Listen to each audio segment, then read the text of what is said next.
결국 말하는 것처럼 미국이 참 중요해요. 미국이 우리 남북 문제 중요한데 미국은 지금 대선 때문에 상당히 바쁘고 분주한 상황인데 북한의 도발에 대해서 반응은 좀 어떻습니까? 일단 미국 정부 반응은 신중한데요. 네. 트럼프 대통령도 말을 아끼고 있습니다. 또 중국의 역할을 촉구하는 것, 또 중국과의 공조 이런 걸 통해서 국무부가 상황을 풀어보려고는 하는데 11월에 미 대선이 있으니까 그렇죠. 북한 문제를 변수로 만들지 않겠다는 의지가 일단 강한 것 같습니다.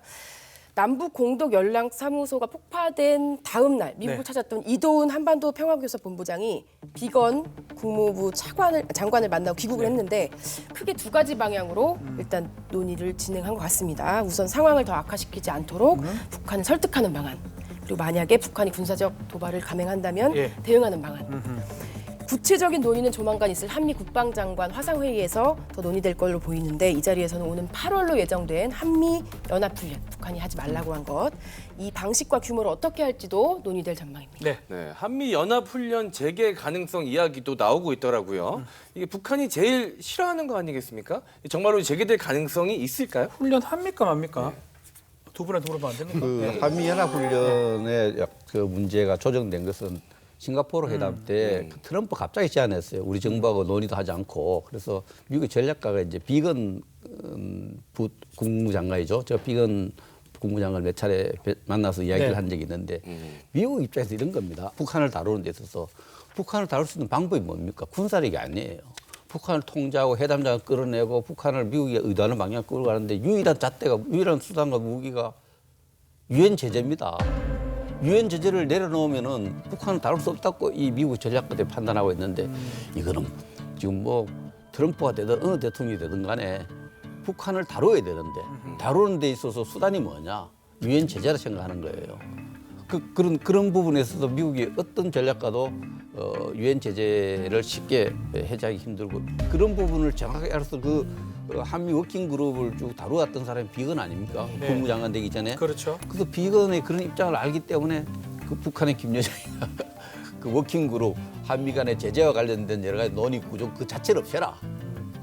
이런 얘기가 나오는 거예요. 그래서 미국의 전략가들은 대선과 관계없이 북한을 다룰 수 있는 유일한 카드가 유엔 제재고 그 부분에 대해서는 북한이 원하는 바를 얻기가 쉽지 않다 이렇게 생각을 합니다.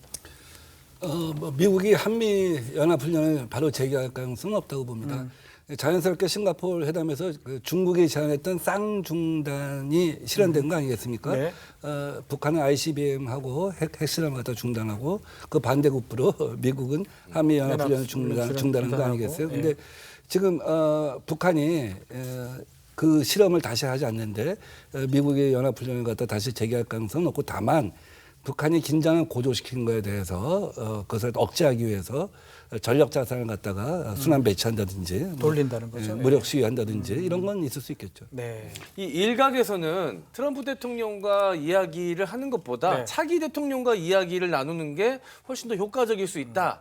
뭐 이런 이야기도 나오고 있던데 그 북미 관계를 개선하려면 트럼프 대통령이 재선을 하는 게 낫습니까? 아니면 민주당의 조 바이든이 되는 게 낫습니까? 우리 입장에서 어디가 좋습니까? 마음속으로 기도 좀 해보려고요. 좀 엇박자가 돼요 계속. 엇박자가 되면 안 맞는. 우리가 민주당이면 저쪽 공화당 쪽이 많고 이렇게 바뀌는 것 같아요. 사실 뭐 오바마 정부 때 우리 이명박 박근혜 정부하고는 사실 전략적으로 뭐 큰 차이는 없었습니다.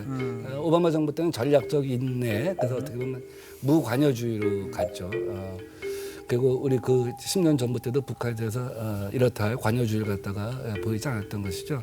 근데 어쨌든 트럼프가 최대한 관여주의, 최대한 압박을 하지만 또 최대한 관여주의를 할 때 네.